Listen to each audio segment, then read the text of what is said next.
Good morning.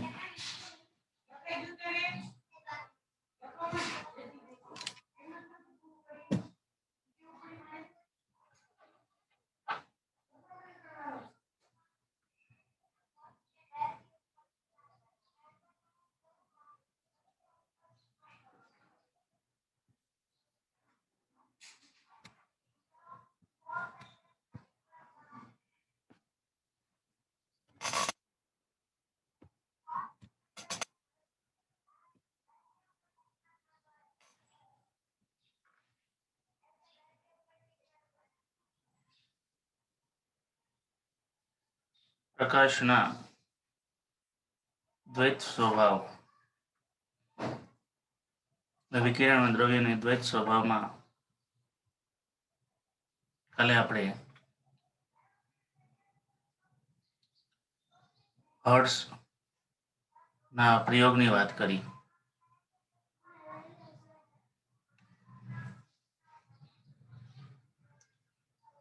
આકસ્મિક રીતે hertz વિદ્યુત ચુંબકીય વિકિરણનો પ્રયોગ કરતો હતો. એમાં જૂની બુકમાં એ વાત આવતી કે હર્ટ્ઝ જ્યારે એ પ્રયોગ કરે છે ત્યારે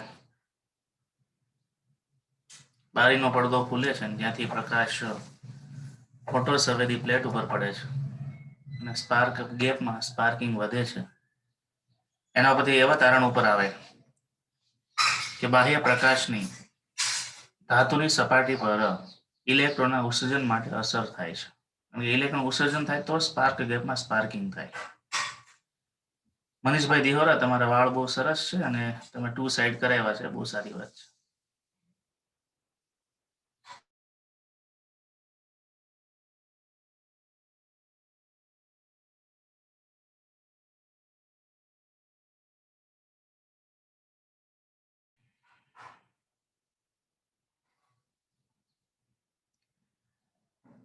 ચાલુ ક્લાસે તમારે કોને વાળ બતાવવા જવા છે? કરવાનું કરો ને ભાઈ, લાંબો વાર નથી એક્ઝામને. ખાલી ટેસ્ટમાં કેટલા માર્ક્સ આવ્યા છે દિહોરા? કે આપી જ નથી?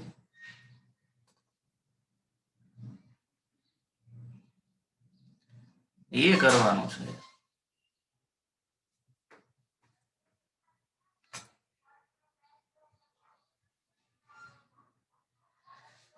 હર્ટ્ઝ એ પ્રયોગ કરે છે, પછી એના વિદ્યાર્થીઓ હોલવાસ અને લેનાર્ડને એ આ ઘટનાનું બીજા પ્રયોગો દ્વારા પુનરાવર્તન કરવાનું કહે છે. એમાં એ ફોટો ઇલેક્ટ્રોસ્કોપ ગોઠવીને પ્રયોગનું પુનરાવર્તન કરે છે. એમાં પણ રિઝલ્ટ મળે છે. પછી લિનાર્ડ અને હોલવાસ એક ઋણ પ્લેટ અને ધન પ્લેટ ગોઠવીને જુદા જુદા પ્રકાશની ઝિંકની પ્લેટ ઉપર કેવી અસર થાય એનો અભ્યાસ કરે છે. અને ફાઇનલી કઈ ધાતુ ઉપર કયા પ્રકારના કિરણોની અસર થાય છે એનું એ તારણ કાઢે છે. અને એ પ્રયોગમાં આધારે ફોટો ઇલેક્ટ્રિક અસર ની શોધ થઈ. ફોટોનને કારણે જે ઇલેક્ટ્રોન ઉત્સર્જિત થાય છે, આ ઘટનાને ફોટો ઇલેક્ટ્રિક ઇફેક્ટ કહેવાય. ત્યાર પછી એ પ્રયોગની પ્રાયોગિક ગોઠવણી કરે છે. અને એ પ્રાયોગિકની ગોઠવણીમાં તીવ્રતા સાથે ફોટો કરંટ કેવી રીતે બદલાય, વિદ્યુત સ્થિતિમાન સાથે ફોટો કરંટ કેવી રીતે બદલાય અને સ્ટોપિંગ વોલ્ટેજની ગણતરી કેવી રીતે થાય, એ બધી વાત આવે છે. વિદ્યાર્થીઓ,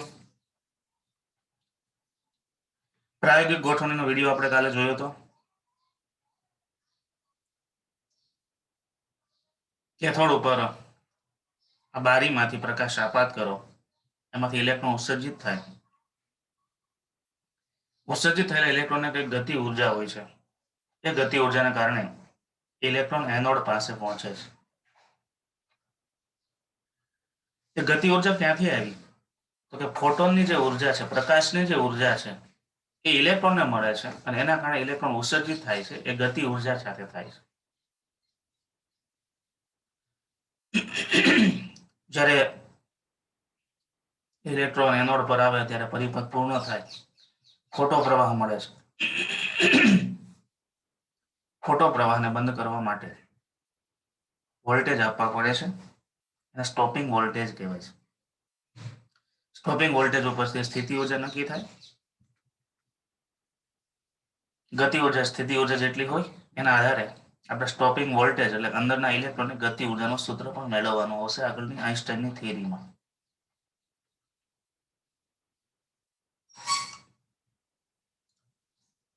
એ બધી વાત થઈ ગઈ. પ્રકાશની તીવ્રતા એ ફોટો કરંટ સાથે કેવી રીતે સંબંધ ધરાવે છે એ ધ્યાન આપો. મેં તમને કાલે વાત કરી હતી કે what is the different between the intensity of light and frequency of light. પ્રકાશની તીવ્રતા અને પ્રકાશની આવૃત્તિ વચ્ચેનો ભેદ શું? નાનો પ્રકાશ છે એની ઓછી તીવ્રતા હોય અને મોટો પ્રકાશ છે એને વધારે તીવ્રતા હોય. પ્રકાશની તીવ્રતા એટલે ફોટોનની સંખ્યા, કેટલા ફોટોન પ્રતિ સેકન્ડ ઉત્સર્જિત થાય છે અથવા ફોટોન પ્રતિ સેકન્ડ કોઈ સપાટી પર પડે છે. વધારે ફોટોનની સંખ્યા હોય તો પ્રકાશની તીવ્રતા વધારે, જેને આપણે ઝાંખો પ્રવાહ અને આછો પ્રવાહ, ઝાંખો પ્રકાશ અને આછો પ્રકાશ કહીએ છીએ. ઝાંખો પ્રકાશ હોય એ ઓછી તીવ્રતા વાળો છે એવું ગણાય. પછી પ્રકાશનો જે રંગ બદલાય છે એ આવૃત્તિ સાથે સંબંધ, એટલે આ વિન્ડો જે હોય ને એમાં પ્રકાશની તીવ્રતા બદલી શકાય એવી વ્યવસ્થા હોય છે. આ પ્રયોગમાં જ્યારે લેનાર્ડ અને મિલિકાન જુદી જુદી તીવ્રતા વાળો પ્રકાશ આપાત કરે ત્યારે કરંટમાં થતો ફેરફારનો આલેખ નીચે મુજબ મળે છે. તો કે જેમ પ્રકાશની તીવ્રતામાં વધારો કરે ફોટો ઇલેક્ટ્રિક પ્રવાહમાં પણ વધારો થાય. પેલા ઓછી તીવ્રતા વાળો પ્રકાશ આપવાથી, માનો કે એને એક પ્રકાશ ફિક્સ કરી દીધો કે રેડ લાઇટ. રેડ લાઇટ એટલે એની આવૃત્તિ ફિક્સ છે, આવૃત્તિ નથી બદલવાની. હવે રેડ લાઇટમાં પેલા વિન્ડો ઓછી ખોલે, રેડ લાઇટ છે ઓછી અહીં જતી હશે. પછી જેમ જેમ વિન્ડો વધારે ખોલતા જાય વધારે પ્રકાશ રેડ લાઇટના તરંગો આ પ્લેટ ઉપર આપાત થાય, વિકિરણો આપાત થાય. અને બીજી વાત, આવૃત્તિ પણ ફિક્સ રાખવાની અને વોલ્ટેજ પણ ફિક્સ રાખવાનું. એનોડ અને કેથોડ વચ્ચે લાગુ પડેલો વોલ્ટેજ ફિક્સ છે, આવૃત્તિ ફિક્સ છે, ખાલી તીવ્રતા જ બદલવાની છે. તો એનોડ અને કેથોડ વચ્ચે જુદા જુદા પ્રકારનો વોલ્ટેજ લાગુ પાડવા બંને સ્લાઇડર ધરાવતા, એ તો વાત થઈ ગઈ. આપેલ પ્રયોગમાં ચોક્કસ આવૃત્તિ અને વોલ્ટેજ માટે, એટલે કે આવૃત્તિ વોલ્ટેજ ફિક્સ છે માટે વિન્ડોમાં સ્ક્રૂને જેમ જેમ તીવ્રતા વધારવામાં આવે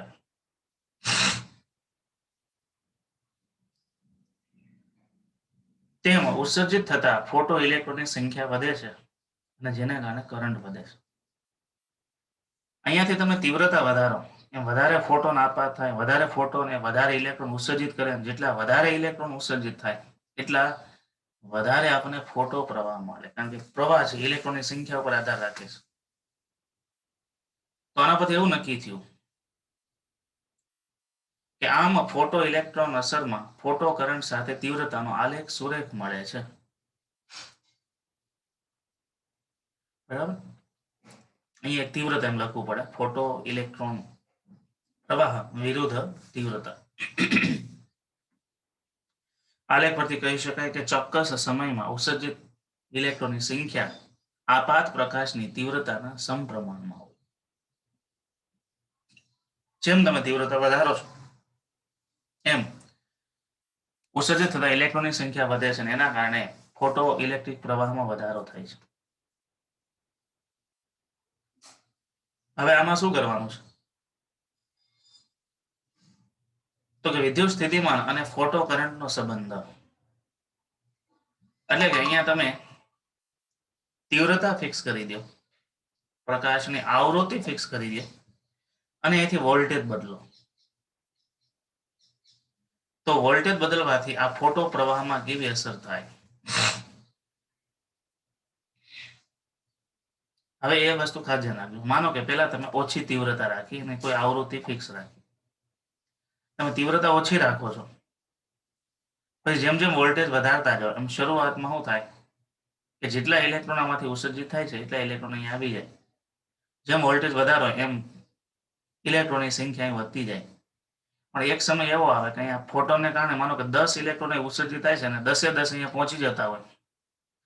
11મો ઇલેક્ટ્રોન જ મુક્ત નથી થતો, તો પછી 11મો ઇલેક્ટ્રોન પહોંચે જ નહીં. તો 10 સુધી ઇલેક્ટ્રોન અહીંયા પહોંચે અને પછીથી કરંટ છે કેવો થઈ જાય? અચળ થઈ જાય. પછી તમે ગમે તેટલા વોલ્ટેજ વધારો છતાં પણ ફોટો કરંટમાં વધારો ન થાય. શરૂઆતમાં ધીમે ધીમે વધારો થાય, પછી વધારો ન થાય. પછી તમે માનો કે પ્રકાશની તીવ્રતા વધારી, તીવ્રતા વધારાને કારણે 10ની જગ્યાએ માનો કે 15 ઇલેક્ટ્રોન ઉત્સર્જિત થાય છે પ્રતિ સેકન્ડે, અને 15 પહોંચી જાય એટલો જ પ્રવાહ મળે, એનાથી વધારે ન મળે. એટલે આલેખ આ રીતે મળે છે, ધ્યાન આપજો. માનો કે તમે તીવ્રતા પહેલા ઓછી રાખો છો, ઓછી તીવ્રતા એ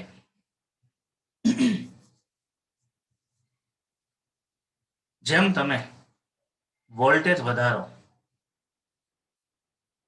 બરાબર, એમાં શું થશે? કરંટ વધશે. અને પછી અમુક લેવલ પછી તમે કદાચ વોલ્ટેજ ગમે તેટલા વધારો છતાં પણ કરંટ નહીં વધે. એટલે એ છે ને વોલ્ટેજ વિરુદ્ધ કરંટનો જે આલેખ છે ને આ રીતે મૂકવાનો છે, આ રીતે.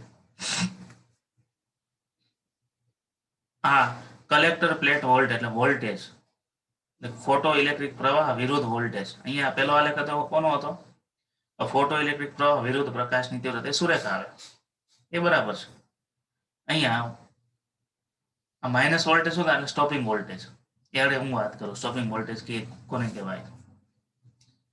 એટલે અહીંયા શું થાય છે ખરેખર ધ્યાન આપજો. તો 0 વોલ્ટેજ છે, પ્રવાહ 0 નથી. બુકમાં એ વધારે આપણે ક્લિયર થશે કે તમે વોલ્ટેજ 0 લાગુ પાડો ત્યારે પ્રવાહ 0 નથી, મળે છે. આવું શું કામ? તો કે આપાત થતા ફોટોન ની ઉર્જા ને કારણે ઇલેક્ટ્રોનમાં ગતિ ઉર્જા તો છે ને, એ ગતિ ઉર્જાને કારણે કલેક્ટરમાંથી એનોડ સુધી તો ઇલેક્ટ્રોન પહોંચે જ છે. તમે કદાચ વોલ્ટેજ 0 લાગુ પાડો છતાં પણ ઇલેક્ટ્રોન આવવાનું બંધ થતું નથી, એના કારણે કરંટ મળે છે. એટલે 0 વોલ્ટેજ કરંટ 0 થઈ જવું નથી, કારણ કે ઇલેક્ટ્રોન પાસે ફોટોનની ગતિ ઉર્જા છે, એટલા માટે કરંટ મળે છે. હવે ઇલેક્ટ્રોન આવતા બંધ કરવા હોય તો ઇલેક્ટ્રોનનો વિદ્યુતભાર ઋણ છે, અહીંયા તમારે ઋણ વિદ્યુતભાર લાગુ પાડવો પડે, એટલે માઇનસ માઇનસ અપાકર્ષણ હોય. તો અમુક ચોક્કસ ઋણ વોલ્ટેજ કલેક્ટરમાંથી એનોડ ઉપર આવતા ઇલેક્ટ્રોન બંધ થઈ જાય અને ત્યારે ફોટો પ્રવાહ પણ બંધ થઈ જાય. જે વોલ્ટેજ કલેક્ટરમાંથી આવતા એનોડ ઉપર ઇલેક્ટ્રોન બંધ થઈ જાય એ વોલ્ટેજને કહેવાય સ્ટોપિંગ પોટેન્શિયલ કહેવાય, એટલે સ્ટોપિંગ વોલ્ટેજ કહેવાય. ઇલેક્ટ્રોનને સ્ટોપ કરી દે છે, અહીંયા સુધી પહોંચવા નથી દેતા, એટલે એ સ્ટોપિંગ વોલ્ટેજ છે, ઋણ વોલ્ટેજ બતાવ્યા છે. તો સ્ટોપિંગ વોલ્ટેજ પ્રવાહ 0 હોય, પછી તમે સ્પોટિંગ વોલ્ટેજ ઋણ છે, એમાંથી ધીમે ધીમે તમે પોઝિટિવ વોલ્ટેજ તરફ જાઓ, ઋણ તરફથી પોઝિટિવ જાઓ એટલે પહેલા 0 આવશે. એના કરતાં પણ તમે આગળ જાઓ તો કરંટ વધશે, પણ અમુક લેવલના મૂલ્યથી તમે આગળ જાઓ તો કરંટ અચળ થઈ જાય, કારણ કે જેટલા ઇલેક્ટ્રોન ઉત્સર્જિત થયા હતા એટલે પહોંચી ગયા. વધારાના ઇલેક્ટ્રોન છે ને, એટલે કદાચ તમે ગમે તેટલા વોલ્ટેજ વધારો, ઇલેક્ટ્રોન ખેંચાઈ નથી આવવાના. ઇલેક્ટ્રોન ઉત્સર્જિત થાય તો ખેંચાય. ઉત્સર્જિત થતા ઇલેક્ટ્રોનની સંખ્યા જ લિમિટમાં આવી ગઈ ફોટોનને કારણે, તો અહીંયાથી આની સપાટીમાંથી આના કારણે ખેંચાતા નથી, બરાબર. એ ખેંચાઈ શકે પણ એ તો અહીંયા બહુ હાયર વોલ્ટેજ આપો તો કોલ્ડ ઉત્સર્જનમાં જોવા મળે. અહીં કોલ્ડ ઉત્સર્જન નથી હોતું, આપણે ફોટો ઇલેક્ટ્રોન ફોટો ઉત્સર્જન છે ને, એટલે એમાં ફોટોનને કારણે જ ઇલેક્ટ્રોન ઉત્સર્જિત થાય, એ જ કન્સેપ્ટ પકડી રાખવાનો. બીજો આલેખ છે એ રીતે છે. હવે માનો કે તમે પ્રકાશની તીવ્રતા વધારો તો ઓલ ઓવર ઉત્સર્જિત થતા ઇલેક્ટ્રોનની સંખ્યા વધે, એટલે ઓલ ઓવર પ્રવાહમાં વધારો થાય. પાછો વધારો થાય, પણ બધા જ માટે સ્ટોપિંગ વોલ્ટેજ ફિક્સ જ હોય. તીવ્રતા વધારવાથી કે સ્ટોપિંગ વોલ્ટેજ બદલાતા નથી. હવે પછી આઈન્સ્ટાઈન છે ને આ પ્રયોગને રિપીટ કરી અને આના તારણો આપે છે. તારણો બહુ સમજવા જેવા છે. તો આલેખમાં થોડોક એ રીતે તમારે સુધારો કરો. આજના આલેખ ન આવે, બુકમાં છે એ રીતે દોરવો પડે, કારણ કે લાક્ષણિક આલેખ છે. આલેખ પરથી કહી શકાય કે ચોક્કસ આવૃત્તિએ 0 વોલ્ટેજ માટે ફોટોનો પ્રવાહ 0 નથી. વોલ્ટેજનું ધન મૂલ્ય વધારવામાં આવે તો અમુક વોલ્ટેજ પરથી પ્રવાહ સંતૃપ્ત થાય, સંતૃપ્ત એટલે બદલાતો નથી, અચળ થઈ જાય છે. વોલ્ટેજનું ઋણ મૂલ્ય વધારવામાં આવે તો અમુક ચોક્કસ ઋણ વોલ્ટેજ ફોટોન પ્રવાહનું મૂલ્ય શૂન્ય થઈ જાય છે. આ ચોક્કસ વોલ્ટેજને સ્ટોપિંગ વોલ્ટેજ V0 કહે છે. સ્ટોપિંગ પોટેન્શિયલ માટે ઇલેક્ટ્રોનની ગતિ ઉર્જા અને ઋણ સ્થિતિ ઉર્જા સમાન હોય, તેથી K maximum is equal to EV0. Stopping voltage શું હોય તો કે ઇલેક્ટ્રોનની ગતિ ઉર્જા અને ઇલેક્ટ્રોનની ઋણ સ્થિતિ ઉર્જા બંને ઇક્વલ થાય, ત્યારે આ કન્ડિશનનું પાલન થાય. K maximum is equal to EV0. આલેખ પરથી કહી શકાય કે પ્રકાશની તીવ્રતા વધારવામાં આવે તો ફોટો કરંટમાં વધારો થાય છે, કારણ કે તીવ્રતા વધવાથી આપાત ફોટોનની તીવ્રતા વધે છે અને તેથી ઉત્સર્જિત થતા ઇલેક્ટ્રોનમાં વધારો થાય છે. સ્ટોપિંગ પોટેન્શિયલ આપાત પ્રકાશની તીવ્રતા પર આધાર રાખતો નથી. ધ્યાન આપજો, સ્ટોપિંગ પોટેન્શિયલ આપાત પ્રકાશની તીવ્રતા પર આધાર રાખતો નથી. ત્રણેય કિસ્સામાં સ્ટોપિંગ પોટેન્શિયલ ઇક્વલ મળે. તીવ્રતા બદલો, ફોટો કરંટ બદલાય છે, સ્ટોપિંગ વોલ્ટેજ બદલાતો નથી. બરાબર. અને આ જે પોઈન્ટ છે ને એ બહુ અગત્યનો પોઈન્ટ છે. આના પરથી જ નક્કી થાય કે ઇલેક્ટ્રોનની ગતિ ઉર્જા છે એ તીવ્રતા ઉપર આધાર નથી રાખતી, આવૃત્તિ પર આધાર રાખે છે. એટલે કે ફોટોન વાદમાં જે પ્રકાશની આવૃત્તિ વધારે એની ઉર્જા વધારે. આગળ આવશે વાત. તો આ બીજો સંબંધ થયો જેમાં વોલ્ટેજ વિરુદ્ધ પ્રવાહની એટલે પ્રવાહ વિરુદ્ધ વોલ્ટેજની વાત હતી. ત્રીજો સંબંધ આવે છે જેમાં સ્ટોપિંગ વોલ્ટેજ આપાત પ્રકાશની અસર. હવે ખરેખર આપાત પ્રકાશની આવૃત્તિની અસર એમ કહેવાય. સ્ટોપિંગ વોલ્ટેજ પર આપાત પ્રકાશની આવૃત્તિની અસર. આપાત પ્રકાશની અસર એટલે આવૃત્તિ અને તીવ્રતા બે આવે, કારણ કે પ્રકાશની તીવ્રતા કેટલી ને પ્રકાશની આવૃત્તિ કેટલી. આ વસ્તુ આ રીતે બુકમાં પણ આપેલ છે ત્રીજા સંબંધમાં. હવે આમાં શું કરે છે, આમાં તીવ્રતા ફિક્સ કરી દે છે. વિન્ડો અને કોઈ ચોક્કસ પહોળાઈ જેટલી ખોલી નાખે એટલે તીવ્રતા ફિક્સ કરી દે. અત્યાર સુધીના કિસ્સામાં શું કર્યું આપણે, તો પહેલા કિસ્સામાં તીવ્રતા બદલી, પ્રવાહ બદલ્યો, એનો સંબંધ મેળવ્યો. બીજા કિસ્સામાં તીવ્રતા અને આવૃત્તિ ફિક્સ કરી દીધા. બીજા કિસ્સામાં આપણે આવૃત્તિ ફિક્સ કરી દીધી અને તીવ્રતા સાથે વોલ્ટેજ કેવી રીતે બદલાય છે એની વાત થઈ. એટલે તીવ્રતા સાથે વોલ્ટેજ અને કરંટ બે આવી જાય, કારણ કે આલેખમાં જો બંનેનો સંબંધ છે, ત્રણનો સંબંધ છે.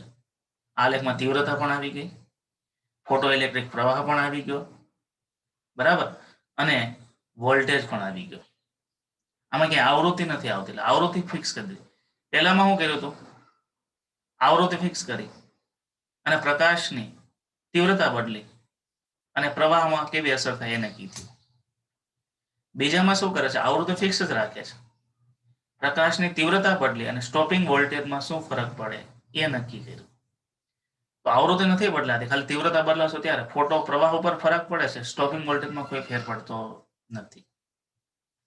ત્રીજા કિસ્સામાં શું કરે છે, તો તીવ્રતા ફિક્સ કરી દે છે, પ્રકાશની તીવ્રતા ફિક્સ કરી દે છે.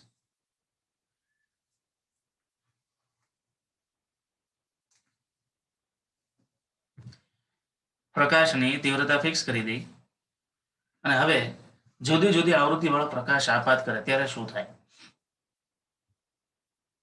તો જુઓ.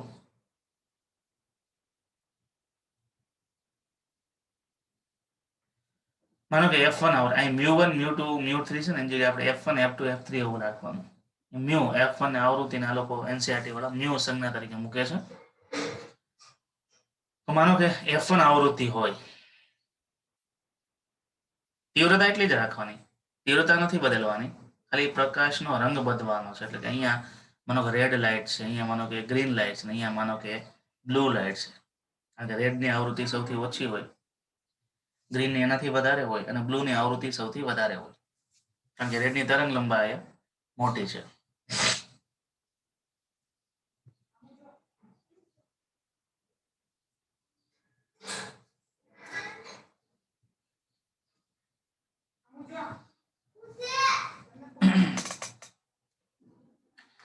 તો વિદ્યાર્થીઓ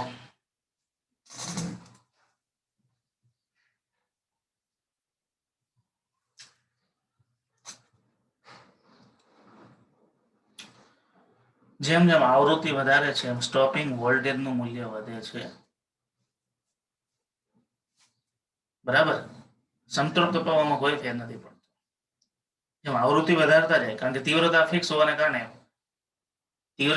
હોવાને કારણે ફોટો પ્રવાહ ફિક્સ મળે છે, પણ સ્ટોપિંગ વોલ્ટેજ બદલાય છે. ફોટો ઇલેક્ટ્રિક અસરની પ્રયોગમાં આપાત પ્રકાશની તીવ્રતા અને વોલ્ટેજ અચળ રાખવામાં આવે. જુદી જુદી આવૃત્તિ માટે મળેલ અવલોકનો પરથી બનતો આલેખ નીચે મુજબ છે. F1 આવૃત્તિ માટે સ્ટોપિંગ વોલ્ટેજ -V01 છે. F1 કરતા ઊંચી આવૃત્તિ F2 માટે સ્ટોપિંગ વોલ્ટેજ -V02 મળે છે. આ જ રીતે F3 આવૃત્તિ માટે સ્ટોપિંગ વોલ્ટેજ -V03 મળે છે. દરેક આવૃત્તિ માટે સંતૃપ્ત ફોટો પ્રવાહ અચળ મળે છે. આલેખ પરથી કહી શકાય કે સ્ટોપિંગ પોટેન્શિયલ આપાત પ્રકાશની આવૃત્તિ પર આધાર રાખે છે. જે લઘુત્તમ આવૃત્તિ માટે સ્ટોપિંગ વોલ્ટેજ 0 મળે તેને થ્રેશોલ્ડ આવૃત્તિ કહેવાય છે. માનો કે કોઈ પણ ધાતુ છે, એ ધાતુમાં તમે કયો પ્રકાશ આપાત કરો છો? ખાસ કરીને થ્રેશોલ્ડ આવૃત્તિ એટલે આવૃત્તિનું લઘુત્તમ મૂલ્ય. થ્રેશોલ્ડ આવૃત્તિ કરતા તમે વધુ આવૃત્તિ વાળો પ્રકાશ આપાત કરો તો જ ફોટો ઇલેક્ટ્રિક અસર જોવા મળે, નહીં તો ના મળે. માનો કે ઝીંક છે, ઝીંકની થ્રેશોલ્ડ આવૃત્તિ માનો કે ફોર એક્ઝામ્પલ છે 2 કિલોહર્ટ્ઝ, 2 મેગાહર્ટ્ઝ. તો 2 મેગાહર્ટ્ઝ કરતા ઓછો આવૃત્તિ વાળો પ્રકાશ ઝીંક ઉપર આપાત કરો તો ઝીંકમાં ફોટો ઇલેક્ટ્રોન અસર જોવા ન મળે. થ્રેશોલ્ડ આવૃત્તિ એટલે બ્રોડર લાઈન. કારણ કે આવૃત્તિ બદલો એના આધારે પ્રકાશની ઉર્જા બદલાય તો આપણને ફોટો ઇલેક્ટ્રિક અસર ઉપર એની ફોટો ઇલેક્ટ્રિક ઘટના ઉપર એની અસર જોવા મળે. કારણ કે આપણે પહેલી વાત કરી કે કોઈ પણ ધાતુમાંથી ઇલેક્ટ્રોનને બહાર કાઢવા માટે ઓછામાં ઓછા વર્ક ફંક્શન જેટલી ઉર્જાની જરૂર પડે. અને ફોટોન માટે ઉર્જા એટલે E બરાબર hf. હવે આઈન્સ્ટાઈનની સમજૂતી આવશે. આ આલેખ પછી આઈન્સ્ટાઈન જે સમજૂતી આપે છે એ બહુ સમજવા જેવી છે. અને ચોથો આલેખ છે જેમાં જુદી જુદી ધાતુઓ માટે થ્રેશોલ્ડ આવૃત્તિ કેટલી મળે એની વાત સમજાવે છે. દાખલા તરીકે કોઈ એ ધાતુ છે, એ ધાતુ માટે થ્રેશોલ્ડ આવૃત્તિ F0 છે, તો F0 માટે સ્ટોપિંગ વોલ્ટેજ કેટલા મળે છે? V0 મળે છે. બરાબર. હવે જો તમે થ્રેશોલ્ડ આવૃત્તિ કરતા વધુ આવૃત્તિ વાળો પ્રકાશ એમાં આપાત કરો, કારણ કે થ્રેશોલ્ડ આવૃત્તિ એનો સ્ટોપિંગ વોલ્ટેજ 0 મળી જાય. થ્રેશોલ્ડ આવૃત્તિ કરતા વધારે આવૃત્તિ લાગુ કરવામાં આવે તો સ્ટોપિંગ વોલ્ટેજમાં પણ વધારો થાય. પછી માનો કે કોઈ બીજી ધાતુ છે બી, એની થ્રેશોલ્ડ આવૃત્તિ એનાથી મોટી છે, થ્રેશોલ્ડ આવૃત્તિ પછી તમે હજુ આવૃત્તિ વધારો તો સ્ટોપિંગ વોલ્ટેજમાં વધારો થાય. બરાબર. અને આજે આલેખનું જે તારણ મળ્યું એના પરથી આપણે એનો સારાંશ મેળવવાનો છે. અને સારાંશ પરથી આઈન્સ્ટાઈનને સમજૂતી આવશે. બરાબર. તો આલેખનું તારણ શું?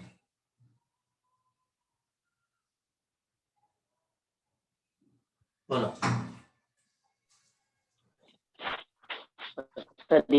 આલેખમાં V ગ્રેટર ધેન V0 લખ્યું છે, તો સાદો V કઈ જગ્યાએ છે? એમાં બે તો V0 જ છે. આપણે એમાં કંઈક એને મ્યુની આલેખમાં આપણે છેલ્લો આલેખ સમજાય આ રીતે આવશે. એટલે એમાં શું સમજવાનું છે ખબર છે? એ નહીં, આપણે છેલ્લો પેલું છે સ્ટોપિંગ પોટેન્શિયલ વાળો થ્રેશોલ્ડ મ્યુ 0. આ ટેક્સ્ટ બુકમાં કે લખેલી બુકમાં? હા એમાં એટલે ટૂંકમાં બે માં એમ જ છે. એમાં જો V0 આપેલા છે પણ V એક કઈ મિનિટ, જગ્યાએ છે બેમાં એમ, એમ તો V નથી. આ એટલે પહેલી આકૃતિમાં શું ક્યાં ને આવું છે? V0 નો ફરક પૂછે એમ, એ બેમાં તફાવત શું છે?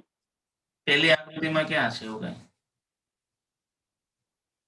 પેલી માં નહીં, આ જે છેલ્લી છે એ આપણે હાવ છેલ્લી આવૃત્તિ, થ્રેશોલ્ડ આવૃત્તિ વાળી. એમાં એ લોકોએ શું ભૂલ કરી છે કે બુકમાં છે ને આવૃત્તિને મ્યુ તરીકે મૂકેલી છે ને વોલ્ટેજને કેપિટલ V, એટલે ખરેખર છે ને આવૃત્તિ માટે છે. એવું બતાવે છે કે આ આવૃત્તિ છે V. માનો કે આ ધાતુની થ્રેશોલ્ડ આવૃત્તિ કેટલી છે? V0. V0 કરતા તમે વધુ આવૃત્તિ આપાત કરો જેને આપણે V કહેવાય, એટલે અહીંયા મ્યુ V છે ને એની જગ્યાએ તમારે F અને F0 બતાવવાના. એટલે ત્યાં છે ને બે આલેખ, એને મેં એમ કીધું કે બુકમાંથી આલેખ દોરી નાખ્યો એટલો ફેરફાર કરજો, પણ એમાં છે ને આવૃત્તિને આપણે F તરીકે બતાવવી જોઈએ ને, F તરીકે નથી બતાવી, એટલે તમારે આલેખમાં આખે આખો સુધારો કરવો પડશે. બરાબર, અહીંયા F0 અને અહીંયા F0 ડેશ બતાવવાનું અને આવૃત્તિને આપણે F તરીકે મૂકવાની. એટલે V નથી, આવૃત્તિનો સંબંધ છે. એટલે એમ કહે છે કે આવૃત્તિ છે થ્રેશોલ્ડ આવૃત્તિ કરતા વધારે હોય. અહીંયા જો આ F0 બતાવ્યું છે, અહીંયા F0 ડેશ બતાવવું પડે, પણ એને શું કીધું છે F0 અને V બે આકૃતિ ભેગી કરી નાખી ને, એટલે આ બુક માંથી લીધું છે ને આ મેં લખાવી રીતે લખ્યું, એટલે મિક્સ થઈ ગયું. એટલે અહીંયા આ V0 કાઢી નાખો, અહીંયા F0 છે બરાબર છે, અહીંયા F0 રાખો, અહીંયા F0 ડેશ બતાવી નાખો, આ ફરીથી દોરો આખે આખો. બરાબર, પછી F છે એ F0 કરતા મોટો છે એવું બતાવવાનું. F ગ્રેટર ધેન F0 અને અહીંયા F greater than F0 dash.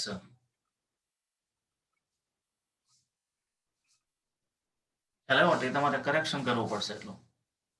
અહીંયા V0 છે ને બરાબર છે, એ વોલ્ટેજ માટે વાપર્યું છે અને આવૃત્તિ માટે આપણે મ્યુ0, કારણ કે તમે લખો તો ત્યારે V અને મ્યુમાં બહુ જાજો ફરક નથી દેખાતો, એટલે તમારે આવૃત્તિને F તરીકે જ બતાવવાની, મ્યુ0 તરીકે નહીં બતાવતા. એનસીઆરટી વાળી આવૃત્તિ છે ને મ્યુ તરીકે બતાવીશ સિલેબસમાં. મ્યુ સંજ્ઞા વાપરે, જો આ મ્યુ છે, V નથી, અને આવૃત્તિ તરીકે બતાવીશ. જો આવૃત્તિઓ V3 greater than V2 greater than V1 ક્રમમાં હોય તો, એટલે મ્યુ છે, મ્યુ3 greater than મ્યુ2 greater than મ્યુ1.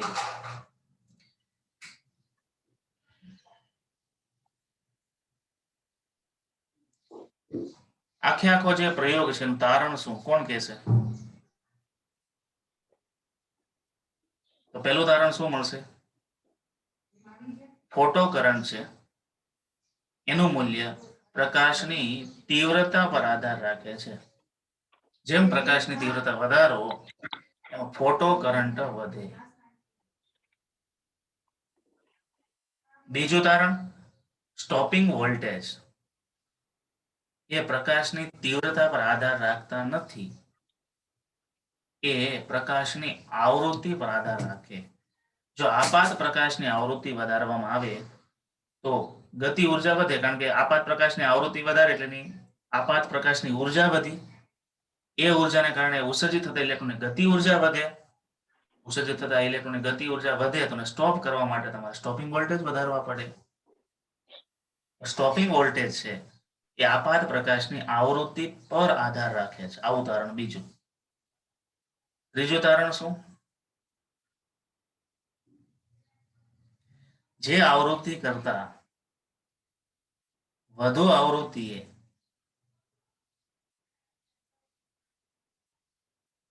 Photon પ્રવાહની શરૂઆત થતી હોય એ આવૃત્તિને થ્રેશોલ્ડ આવૃત્તિ કહેવાય.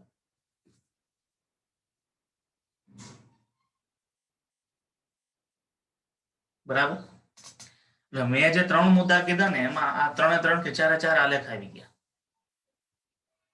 આવું એનું તારણ છે.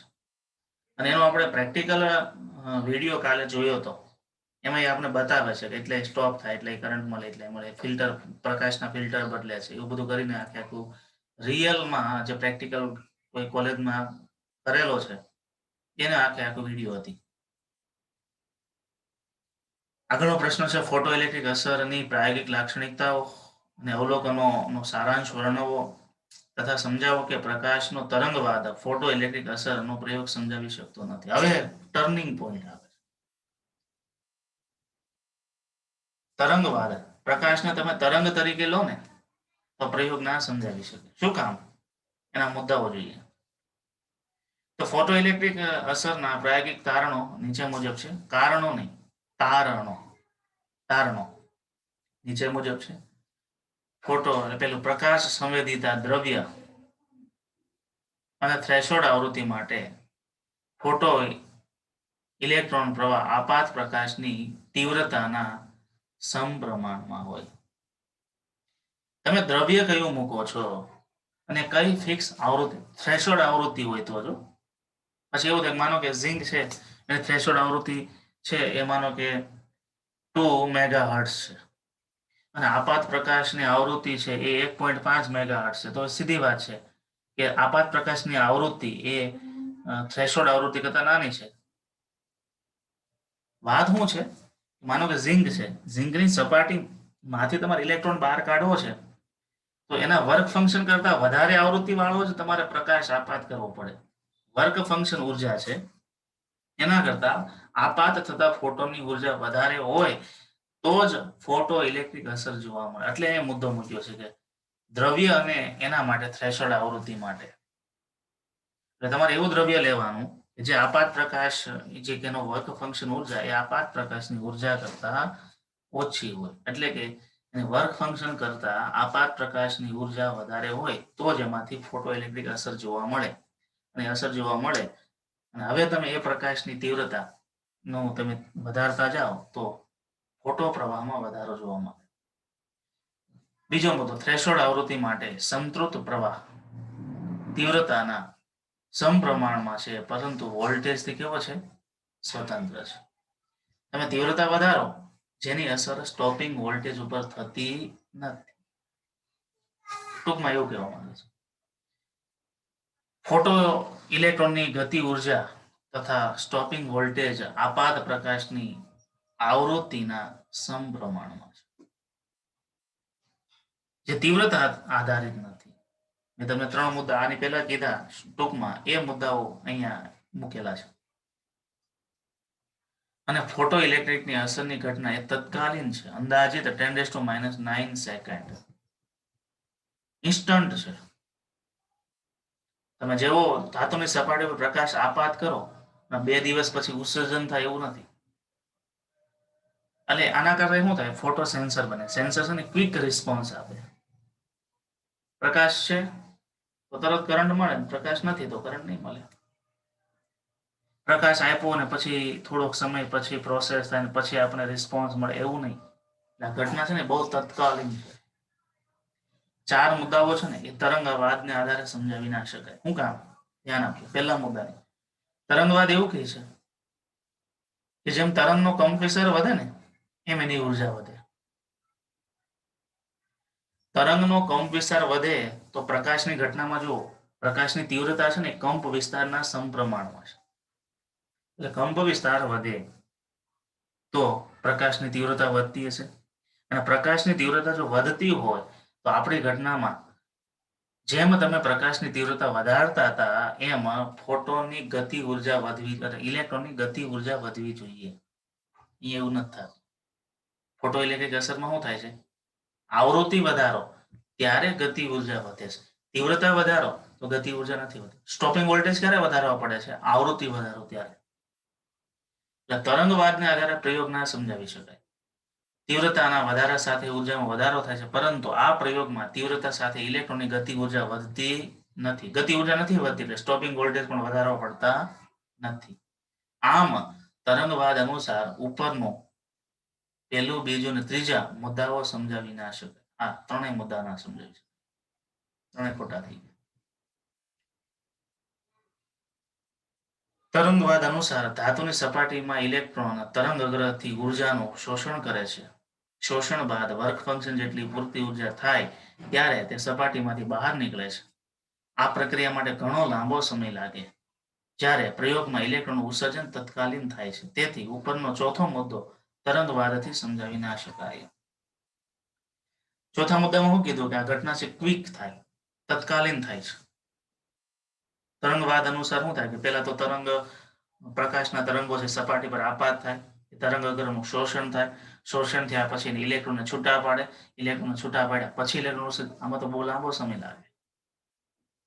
અહીંયા તો આ ઘટના અમને તત્કાલીન મળે છે. એટલે પ્રકાશની તરંગની થિયરી ફોટો ઇલેક્ટ્રિક અસરનો પ્રયોગ સમજાવી ના શકે. તો પછી આ થિયરીને સમજાવી કઈ રીતે? પ્રયોગ તો થઈ ગયો, રિઝલ્ટ પણ મળી ગયું, પણ એ રિઝલ્ટની સમજૂતી તરંગવાદને આધારે અપાતી નથી. તો હવે આઈન્સ્ટાઈન એ પિક્ચરમાં આવે છે.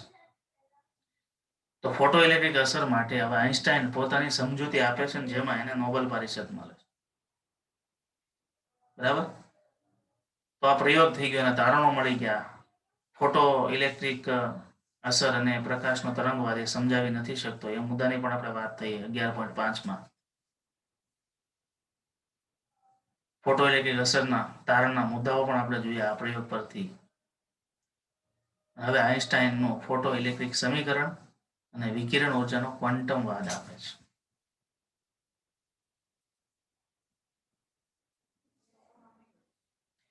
અહીંયા ક્વોન્ટમીકરણ આવે છે. ક્વોન્ટમ થિયરી હજી આ અને આના પછીના ચેપ્ટરમાં આવશે. આપણે એક ક્વોન્ટમ થિયરી ભણ્યા છે જેમાં વિદ્યુત ભારનો ક્વોન્ટમીકરણનો મુદ્દો આવ્યો હતો. એમ અહીંયા ફોટો ઇલેક્ટ્રિક અસરના પ્રયોગની સમજૂતી માટે આઈન્સ્ટાઈનનું ક્વોન્ટમીકરણનું સમીકરણ આપણે સમજવાનું છે. ક્વોન્ટમીકરણ એટલે શું? કોણ કહેશે? વિદ્યુત ભારનું ક્વોન્ટમીકરણ, એનો મતલબ શું થતો હતો?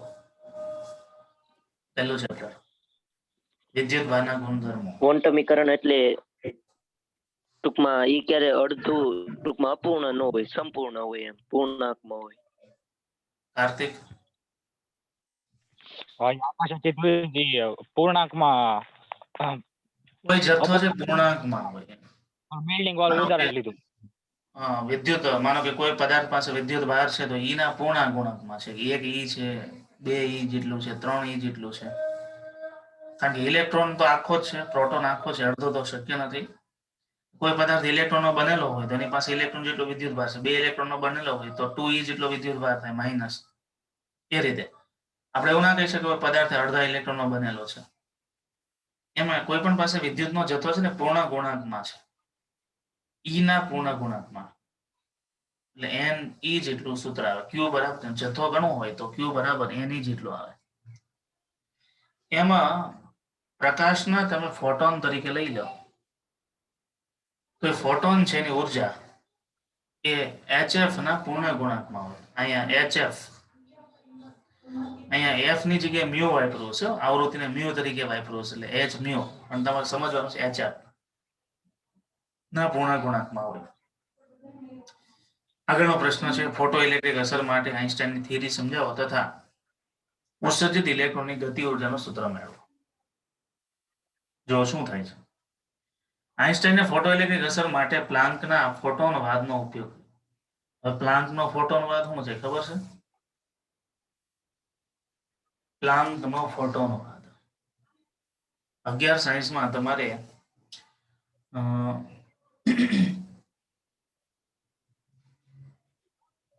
કાળા પદાર્થનું વિકિરણ એવી થિયરી આવતી. Black body radiation,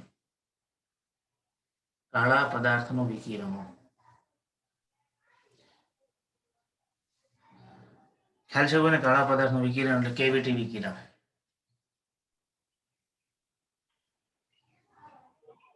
sir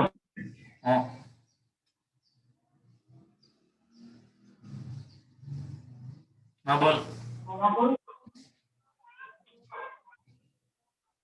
hello. હા બોલો ભાઈ. હા સર, પ્રકાશ છે ને તરંગ અને કણ સ્વરૂપે એ રીતના ગતિ કરે એ રીતનો પ્લાન્કમાં ફોટોનવાદ હતો. કણ ને તરંગ સ્વરૂપે કેવિટી વિકિરણ, બ્લેક બોડી રેડિયેશન ની થિયરી કોઈને યાદ હોય 11 સાયન્સમાં આવતું તમારે. કાળો પદાર્થનું વિકિરણ. કાળો પદાર્થ કોને કહેવાય એની વ્યાખ્યા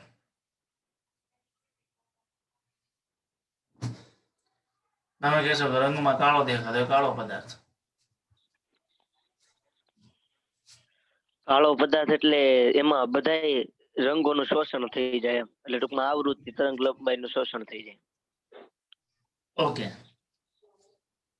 કાટેલિયા શું કહે છે?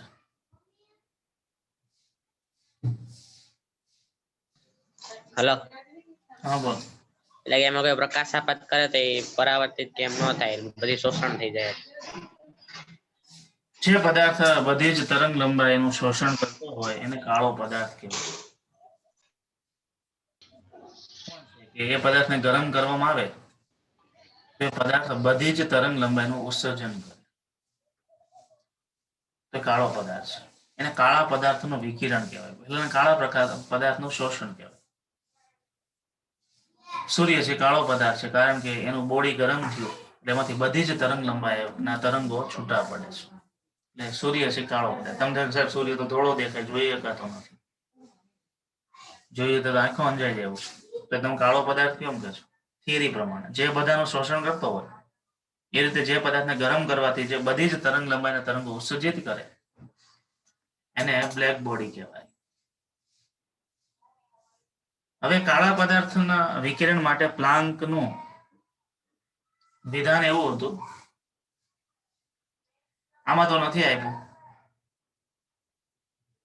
કે એમાં એને કીધું બ્લેક બોડી રેડિયેશનમાં માનો કે કોઈ પદાર્થને તમે ગરમ કરો તો પદાર્થની બોડી ગરમ થવાને કારણે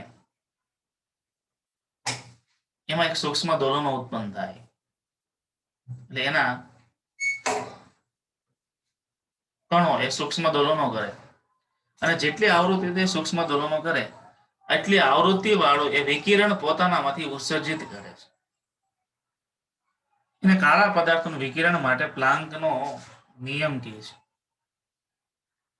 પણ એને એમ કીધું કે ઉત્સર્જિત થતા વિકિરણ ની આવૃત્તિ HF જેટલી હોય અને આવૃત્તિ NHF ના પૂર્ણ ગુણાંકમાં હોય.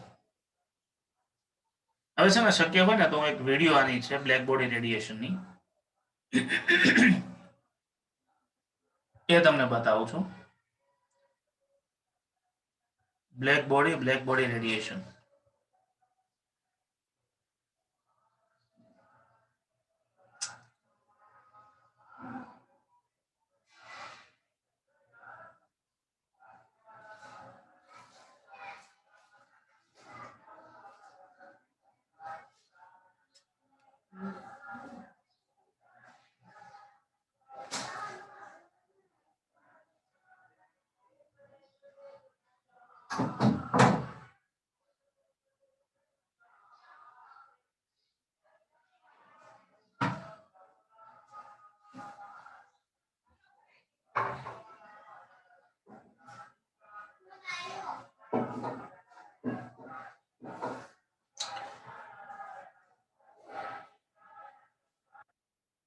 Black body.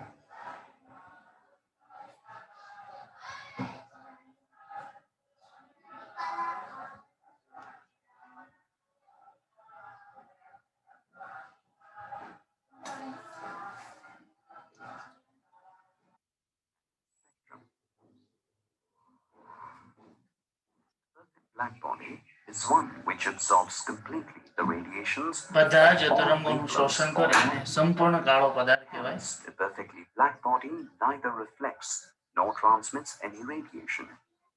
It is for the same reason that it appears black, irrespective of the wavelength of incident radiation. When a perfectly black body is heated to a suitable high temperature, it emits radiations of all possible wavelengths. This radiation is called black body radiation. જો આ સંપૂર્ણ કાળા પદાર્થને ગરમ કરવામાં આવે તો એ તરંગો ઉત્સર્જિત કરે છે અને કાળા પદાર્થના તરંગો A કહેવાય. surface coated with lamp black or platinum black is an example of a perfect black body.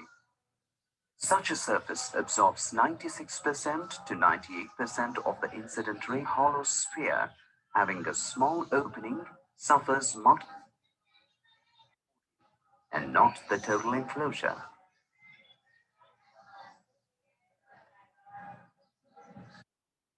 Lumber and pre-slit enclosure with a hole was used as a source of black matter, C1. The prism was put to its component wavelengths. Concave reflector to the galvanometer gave the heating the body. Each curve represents the variation of observations. The results of the experiment તમારે વિનનો સ્થાનાંતરનો નિયમનો આલેખ આ રીતે આવતો. હવે આ black બોડીની વાત ચાલે છે તો સાથે સાથે હું તમને એક બીજી પણ વિડીયો બતાવું કે જેમાં સૂર્ય કે કોઈ પણ સ્ટાર કોઈ પણ ગ્રહનું તાપમાન કેવી રીતે નક્કી થતું હોય.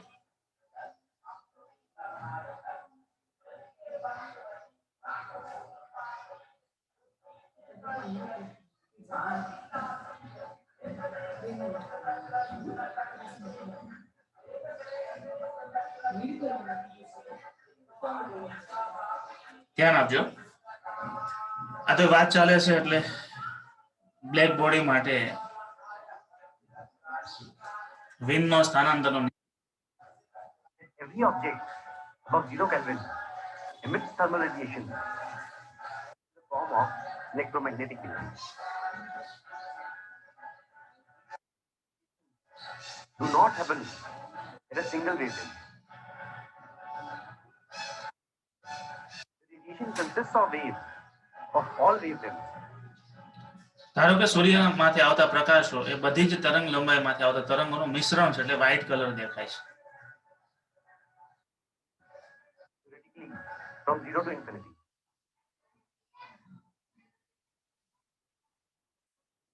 See the thermal radiation. All wavelengths.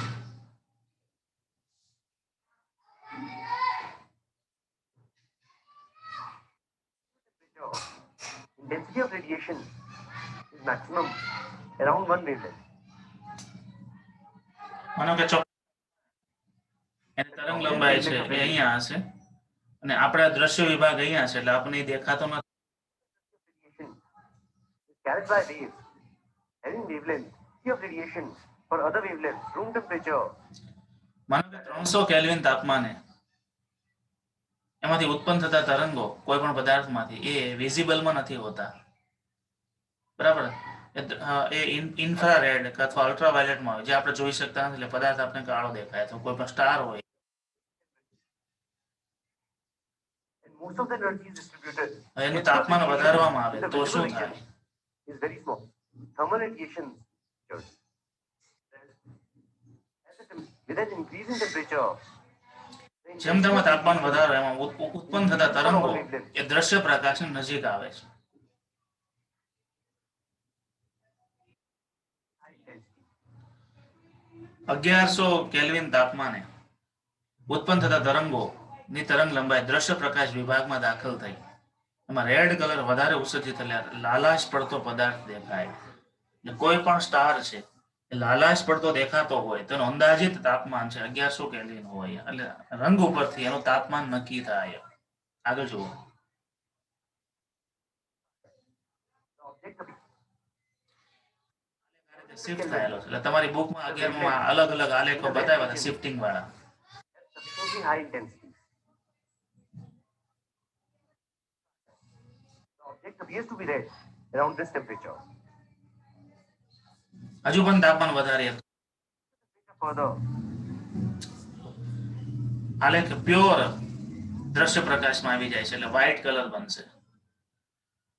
White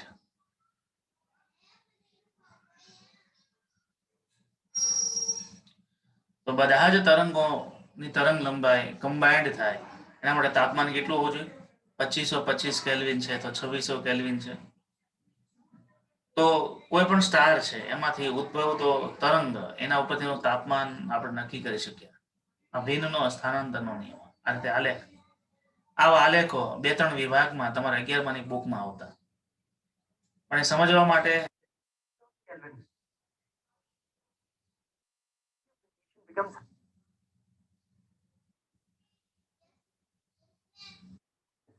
the total power under this curve.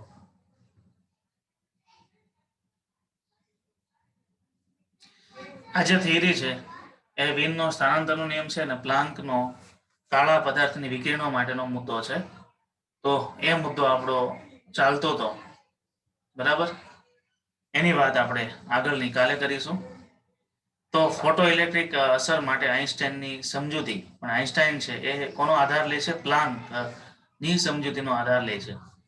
તો 11માની અંદર એ આ પ્લાન્કની સમજૂતી આવે છે કે પ્લાન્કે શું કીધું કે એ જે કણ છે એ કણ જેટલી આવૃત્તિથી દોલનો કરતો હોય એટલી આવૃત્તિ વાળો વિકિરણ પોતાનામાંથી ઉત્સર્જિત કરે અને ઉત્સર્જિત થતા વિકિરણની જે ઉર્જા છે એને બંડલ સ્વરૂપે લેવામાં આવે તો એને એક બંડલની ઉર્જા HF જેટલી હોય એવું કીધું. H છે એ પ્લાન્કનો અચળાંક છે અને F છે એ ફોટોનની આવૃત્તિ છે.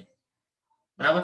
તો આઈન્સ્ટાઈને ફોટો ઇલેક્ટ્રિક અસર માટે પ્લાન્કના ફોટોન વાદનો ઉપયોગ કર્યો, જેમાં તેણે દર્શાવ્યું કે પ્રકાશ એ કણ છે અને તેને ફોટોન કહે છે. પ્રકાશને શું કીધું? કણ કીધું. અને કણને એનું નામ શું આપ્યું? ફોટોન આપ્યું. અને એક કણ ને આપણે બંડલ અને એક કણ પ્રકાશને જો એક કણ તરીકે સ્વીકારીએ તો એ એક કણની ઉર્જા HF જેટલી હોય છે. જે H છે પ્લાન્કનો અચળાંક છે, F છે ફોટોનની ઉર્જા છે. બરાબર. અને ત્યાર પછી આઈન્સ્ટાઈનની થિયરીના મુખ્ય મુદ્દાઓની શરૂઆત થાય છે. એની વાત આપણે કાલ કરશું. તો પ્લાન્કે પ્રકાશને કણ સ્વરૂપ કીધું, એનું નામ ફોટોન આપ્યું અને ફોટોન વાદની થિયરી ઉપરથી આઈન્સ્ટાઈન આગળ એની સમજૂતી લઈ જાય છે. જે મુદ્દાઓની વિગત કાલે આવશે. એટલે કાલનો ક્લાસ પણ બહુ અગત્યનો છે. અને કાલે આઈન્સ્ટાઈન જે સૂત્ર ભણવાના છીએ એ સૂત્ર ઉપરથી જ આ ચેપ્ટરના 80 કે 90% દાખલા, કારણ કે આ ચેપ્ટરમાં એક જ સૂત્ર મુખ્ય છે. સૂત્ર બહુ હેલું છે. આમ તો એક યા બીજી રીતે તમારી એક ગણતરીમાં આવેલું હશે. બરાબર. અને સૂત્રને આધારે જ મોટા ભાગના પ્રશ્નો, દાખલાઓ આ ચેપ્ટરના થાય છે. 3 માર્કનો જે દાખલો છે ને એ આ સૂત્ર ઉપરથી જ દર વખતે પૂછે છે. એટલે હવે પછીના પીરિયડમાં ખાસ બંક ન મારવો. દાખલાઓ તો મોટા ભાગના તમારે જ ગણવાના છે, પણ એ સૂત્રની સમજૂતી થશે તો જ દાખલાઓની રકમ સમજાશે. અને આ ચેપ્ટરમાં એક જ સૂત્ર ઉપરથી 70-80% દાખલો ગણવાના છે. એટલા માટે આ ચેપ્ટર છે એ એક્ઝામ પોઈન્ટ ઓફ વ્યૂ બહુ સરળ બને છે. મોટાભાગના કન્સેપ્ટ રિવિઝન ટાઈપના છે અને જે નવા મુદ્દાઓ છે એ બહુ સરળ છે. અહીંયા આપણે પૂરું કરીએ. આગળની વાત કાલે કરીશું. જય સ્વામિનારાયણ.